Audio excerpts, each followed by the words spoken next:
Putin is different depending on interests of which people to represent.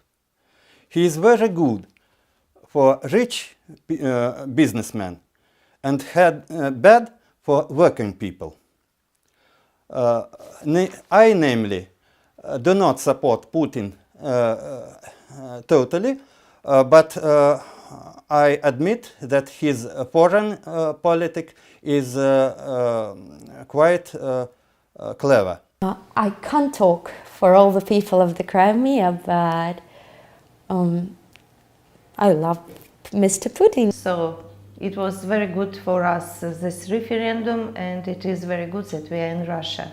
And we love our president. That Putin now is pretty good president for Russian Federation, and many people support him. Therefore, I think that if people support President Putin, maybe he's a really good president.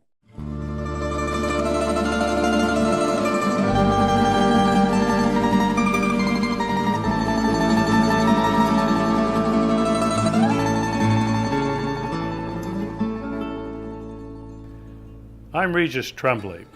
From October 12th to November 1st, 2016, I visited Russia because I had to determine for myself what Russia and the Russian people were really like.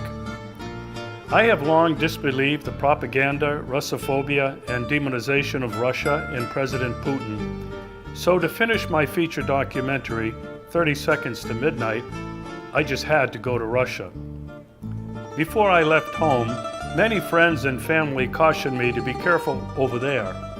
Fact of the matter is, Russia is safer than New York City. There are no active duty military patrolling with AK-47s as their counterparts in America do with M16s. The local police do not even carry weapons. This short film will serve as a counter-narrative to the lies and demonization of all things Russian. What I learned in 3 weeks in Russia and the Crimea is that the Russians are just like us. They love their families and their children. They love their country, and they all hope for a future that is peaceful. No one wants war. Believe it or not, they all want to be friends with Americans. Entering Russia and going through passport control was quick and easy. No questions asked. Traveling in Russia, whether by high-speed train or plane, is safe and easy, and I was free to go wherever I wanted without supervision or a state agent following me.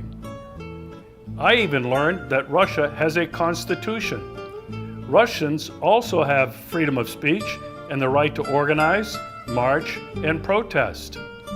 I even attended a vigil with some communist friends that has been going on for 25 years.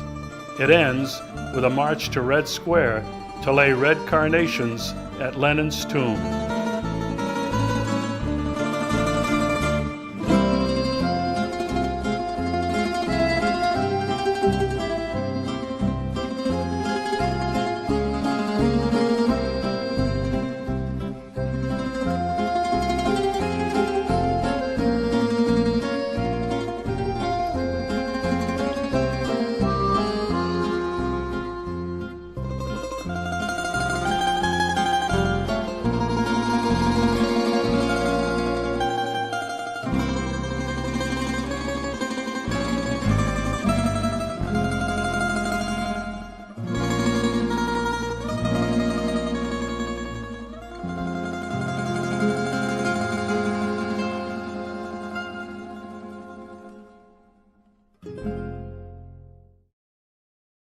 Moscow, arguably, is the most incredible, vibrant, and interesting city in the world. It combines ultra-modern high-rises, malls, hotels, and restaurants with Soviet-era housing projects. Red Square and the Kremlin are the epicenter of the Russian Federation. On one side of Red Square is an amazing shopping mall, and on the other is the Kremlin, the seat of the Russian Federation and State Duma. A city of some 17 million people, Moscow is a busy place, day and night. The main boulevards are wide and filled with cars, buses, and trolleys. Old folks and women and young people are out alone at 11 p.m., taking the metro, out shopping, and going about their lives without fear. I was surprised to learn that Russia is now a capitalist country, and the proof can be seen everywhere. Communism and socialism are things that went away with the fall of the Soviet Union in 1991. Since that time, the Russian economy has risen from the ashes, and one couldn't tell from daily life that the US-EU sanctions were having any effect at all. Built during the Soviet era, the Moscow Metro is modern and adorned with the most incredible art. Every station is different, and it is spotless. Not a cigarette butt or piece of trash anywhere. These trains are fast, and you rarely have to wait more than a couple of minutes for the next one to arrive.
I asked many questions of the many people I met. Their answers may surprise you. So, is Putin a dictator? In some sense yes, and in some sense no. I would never comment on that. Not because I'm afraid, but because I'm very confused about the situation, and I do not think that he is in any ways a leader of the Russian people, and I do not think that he is ever going to be a leader in the world. This is a sad and temporary event in the Russian history. I think that many things that he does actually contradict his words, to say the least. So, do you think he's been good for Russia and Russian people? Definitely not. It is not Putin and it is not Obama who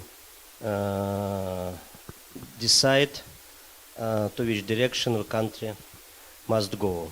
The elite decide. That's why the attempts to demonize Putin now is profitable only for one of the part of presidential election. Your media, they've done a great job in demonizing Putin, and I do believe that in the United States the whole mood is not only anti-Putin, but it has turned into being anti-Russian. I mean, with these hate of everything Russian and everything else. But I do believe it's just the way of diverting everyone's attention from the problems within your own country by blaming Mr. Putin for everything that happens, even for the weather.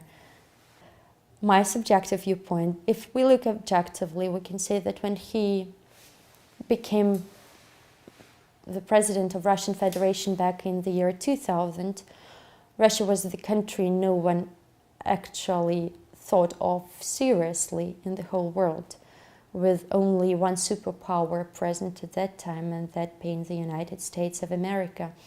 And no matter how we look at the situation, we can say that Mr. Putin has changed that. at least the world now seems close to being bipolar than it has ever been since the time of the Cold War.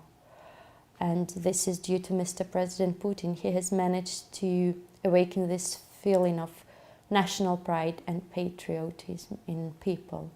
He does right things, like returning Crimea where it belongs historically. Everybody supports him. His rating skyrockets at this time. But when he joins the WTO or appoints certain people in the government that carry out wrong economic policy, then of course it undermines his rating. I wouldn't say that he is ideal, but I like Putin. I think that Putin, in fact, contributed a lot into gathering Russia together, because from Yeltsin, who is quite popular in the West, Russia was very weak and, let's say, not very respectful, I would say like this. Now, I think due to Putin, Russia is becoming stronger, and you can see this. Are you concerned about war with America, possibly a nuclear war? Yes, I am, of course. I am concerned. No war, neither general war or ordinary war, neither nor nuclear war in particular. Not very good, I would say. You don't think it will escalate into nuclear war?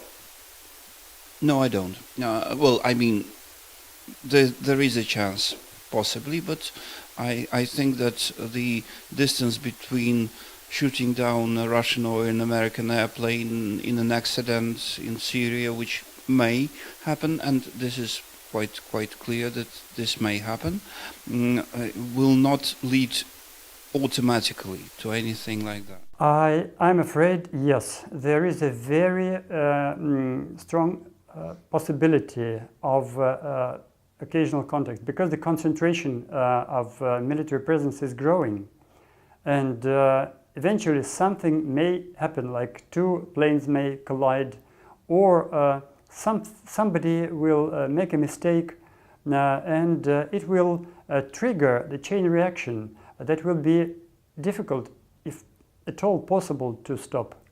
Do you think that even could lead to nuclear war? I'm afraid it may, and from what I read and hear, I mean, very serious thinkers and analysts are afraid that it may lead to a nuclear war. A nuclear war has no winners. It will be radioactive ash after that, that's it. Recently, it was reported in America that President Putin ordered 40 million Russians to take civil defense actions because of the threat of nuclear war. You're laughing. It's the same sort of lies America is producing many years, starting from its foundation. No one knows about such things here in Moscow, in country itself. Is it true that President Putin ordered 40 million Russians to prepare for war in underground bomb shelters? I haven't received such an order, neither from Putin nor from anybody else. And I regard that unknown person who initiated such an absolute fake, as surely a very foolish person. Recently, it was reported in United States media that President Putin had ordered civil defense exercises for 40 million Russian people to prepare for nuclear war. Is that true? Do you know of that? I was in St. Petersburg those days, and I walked in the center of the city quite actively, and I saw not even a single trace of such exercises. People were walking carelessly, all the shops were open, really not a single trace. I would have known, and my friends would have told me nothing, not a single sign. So it's a Western media fabrication or fabrication of the United States government. It may be. If there were any exercises, at least nobody knows about them. I don't know, but definitely not 40 million. I mean, it would be impossible to hide. And there would be some reflection in the media, not a single article. I believe that it is American leaders who are guilty in it. It is internal and private right of Syrian people to decide which president to have and how to live in their country.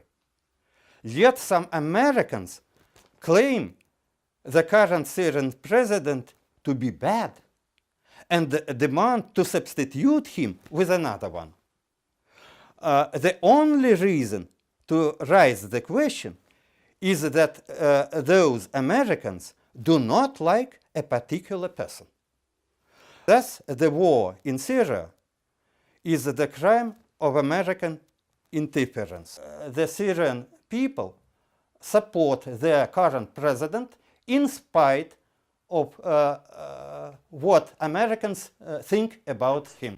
As a result of foreign intervention into Syria, it has tremendous problems now. Russia was invited to Syria by a legitimate government, by a legitimate president, according to the agreement, in order to help to solve internal problems, while other forces came there illegitimately, like, for instance, NATO. And do you think Russia should be in Syria defending Syrian people and President Assad? Yes, it's our last friend in the Middle East. We should not give up Libya, but President Medvedev, he was a president of Russia at the times. He allowed Americans and Frenchmen to destroy Libya and to kill Gaddafi. Understand that those Islamists who are now waging a war in Syria will come to Russia as a next step, at Caucasus and at central Russia as well, if we do not stop them there. And again, I'm not the one to talk about politics, but what I believe is that Russians came there having been invited, and the Americans came there without any invitation, without being asked. Many people in America think that gay and lesbian people are arrested in Russia. Is that true? No, it is a nonsense. Is gay marriage permitted in Russia? According to present law, none of marriages between male or between only female are valid. But it is not a reason for anybody to be arrested. I have a friend who belongs to this sexual minority, and his opinion is that this is a very intimate thing between two people who love each other, whether it's between men or between women, and to display their relations in public is like having an intercourse in public, or like loudly farting in polite, decent society. I think that it's not an issue at all, because it's alien to Russian culture historically.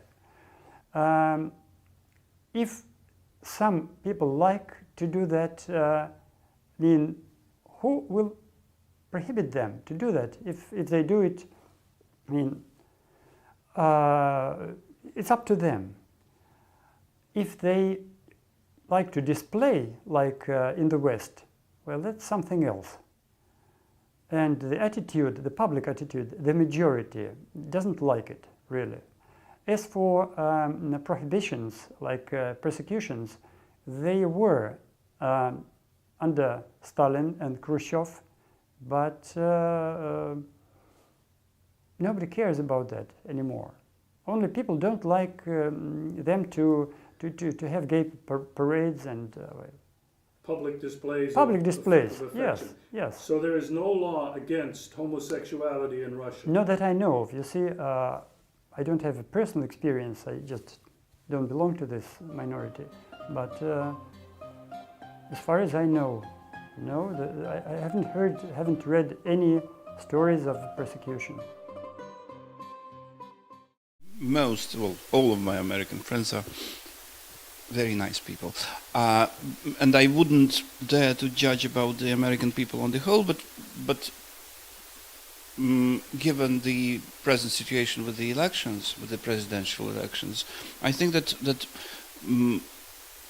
American people on the whole must be somehow disillusioned with the American system, because this funny, to say the least, situation with Trump versus Clinton, where both are bad, obviously, and there are not very many people who will really, I think so, who will really vote for Trump because Trump is the best candidate on earth, or who would vote for Clinton because she is the best candidate on earth. They are choosing between two evils, and this is an indication of the fact that something is going wrong, that somehow America is disillusioned, American people are disillusioned with the political system. I wouldn't say more, but I think this is a very, very dangerous indication of something going on. If I were an American citizen right now and I had to vote, I wouldn't really, I cannot make a choice. You wouldn't vote. This is the choice, as you know. Not voting is a choice. If you had your choice, who would you prefer to see become president?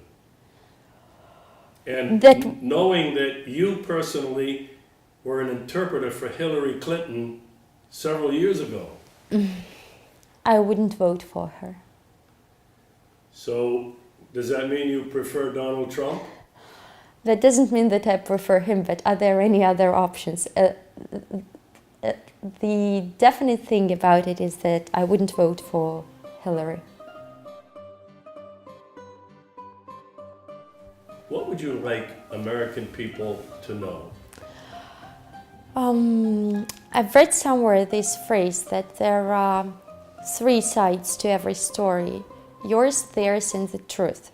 So the truth about what is happening now in Russia, well, is definitely not your side of the story, because, well, your propaganda is brainwashing all the American people about what happened in the Crimea back in 2014 and what is happening now.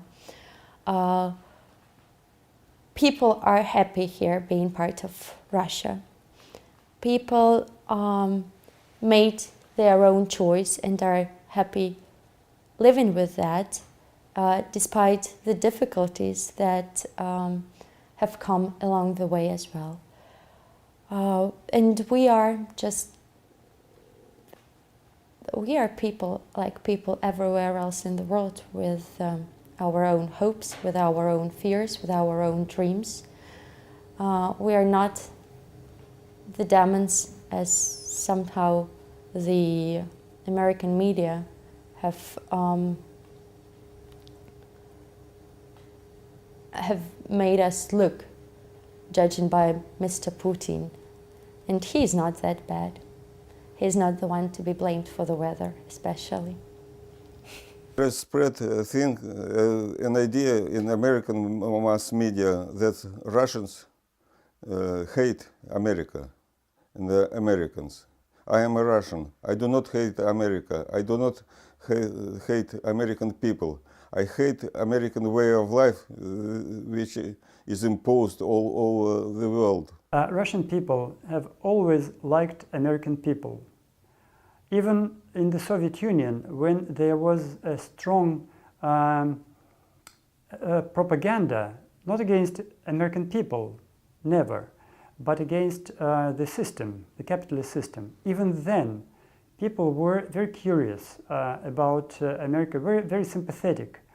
American movies were very popular. And Russian people read probably more American writers than Americans themselves. That's not an exaggeration. You can test and you will see. Now, Russian people still are very positive about Americans, but quite afraid of American policy. Tanya, what would you like to tell the American people? Well, I've been to the United States several times, and this is a great country. And Americans are great people, very generous. They love their country, they love sports, they love other people. So, and they have a lot to share and to teach other world. But dear friends, we are also a great country. And we're also proud of our history, heritage. So we know better what is better for us. We know better in which country to live and which choice to make. So please do respect our choice. And probably if you would like further to improve life all over the world, well, maybe start first in the United States and then go to other countries.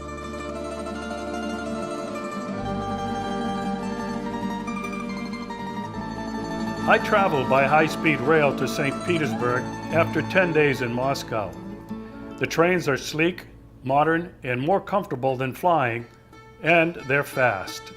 There were 1,000 passengers on the train I was on, and there are several trains each day going to and from Moscow and St. Petersburg. St. Petersburg is distinctly different from Moscow. It is referred to as the Venice of the North because of all the canals that crisscross this city of nearly 5 million people. There are 325 bridges within the city limits of St. Petersburg alone. The architecture and design of St. Petersburg, formerly Leningrad, is amazing.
Many will recall the siege of Leningrad during World War II, when the city was surrounded and bombarded daily by the German army.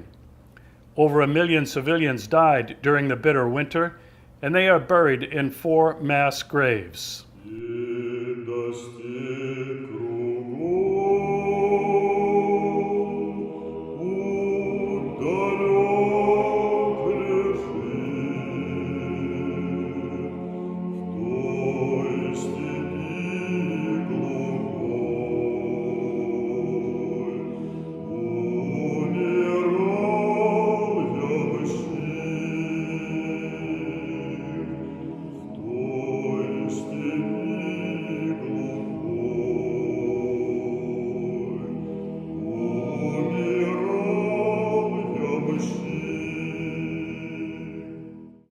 After 5 days in St. Petersburg, I flew to the Crimea.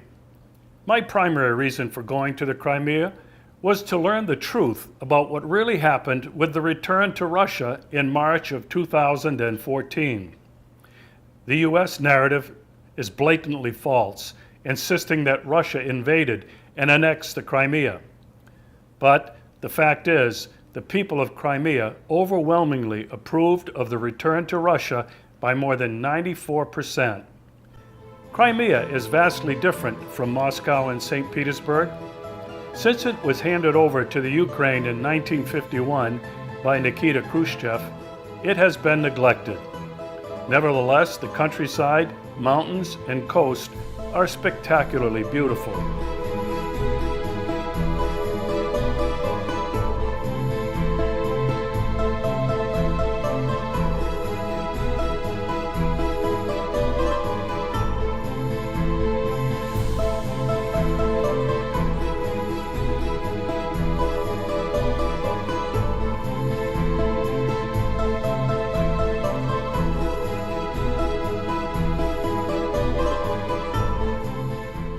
Though not as modern looking as Moscow, there is public transportation, Wi-Fi everywhere, and everyone has a smartphone. There's a mixture of late model vehicles and old Soviet-era automobiles. The churches and monuments are breathtakingly beautiful and everywhere. It will come as a big surprise to most Americans and Europeans to learn that Russia is a very Christian country, where other religions are also accepted and tolerated, including Islam. In fact, Russia is a classic example of diversity with over 185 ethnic groups designated as nationalities. Yalta, where FDR, Stalin, and Churchill met in 1945, overlooks the Black Sea, affording magnificent views of the city, the port, and the mountains. Crimea has traditionally been a tourist destination, not only for Russians, but Europeans as well. However, because of the sanctions imposed on Crimea by America and the EU, tourism and money exchanges have ended. Ironically, the sanctions have had just the opposite effect on Crimea. Russian tourists have been flocking there and filling hotels and resorts to near capacity, and the local economy is fast regaining strength as the people are returning to sustainable living conditions. So we were very cautious, we thinking ahead how the world would see our steps. So we collected all deputies and we voted for a new mayor of Sevastopol. All his life he was pro-Russian. He was Russian, and he did a lot for Sevastopol. So after you elected the new mayor, who was Russian, pro-Russian, what happened next? Next, we were expecting other cities. What would they say? The most important, Simferopol, other cities. Yalta is very commercial, we didn't expect much from Yalta, but there is a hero city like Sevastopol, Kerch and Feodosia, they supported immediately. And we were waiting what Simferopol would say, because we knew that there are some radical leaders among Tatars, and we were afraid of a new fire from their side. And we were, when Simferopol said yes for Russia, and a lot of people again came to the central square of Simferopol, to rise everybody, to say yes Russia and no Ukraine. So you had massive demonstrations. Massive. In both places, Simferopol, Kerch, Feodosia, Yevpatoria, almost every city, every village, probably except Tatar villages. Yeah. It was very quiet in Tatar villages. They were waiting orders. So, your mayor started organizing this referendum. Yes. It was not Moscow. No, it was not Moscow. Simferopol and Sevastopol, 2 cities. It came time for the referendum. Yes. Everybody in Crimea knew that they would have an opportunity to vote. Yes, and it What was, happened? you know, it was a big holiday for us first, that between our uprising, okay, and referendum, there was no blood, no shooting. You know, it was, everything was peaceful. The day of referendum, there were so many people in our main square. There were a lot of television screens, you know, in the square, and people could see how early it in was the morning. from early morning till 10 evening. At 10 evening we learned the result of referendum, and it was shocking, you know, in a good way, shocking. More than 97% people said yes to Russia. 97%. 97. And after referendum, the new government of the Crimean Republic applied, you know, to be in Russia officially. They asked President Putin, you know, to accept the result of referendum. And Putin says yes. And we were so happy. It was a big holiday. And it was, I think, next day after referendum. Yeah, he says. The next yes. day, Next day. President Putin said yes. Yes. And he signed a document. He signed documents. Crimea now is back, officially, legally, part of Russian Federation. Yes, it's true. Yeah, we are officially and legally back to Russia. And we have a Russian passport.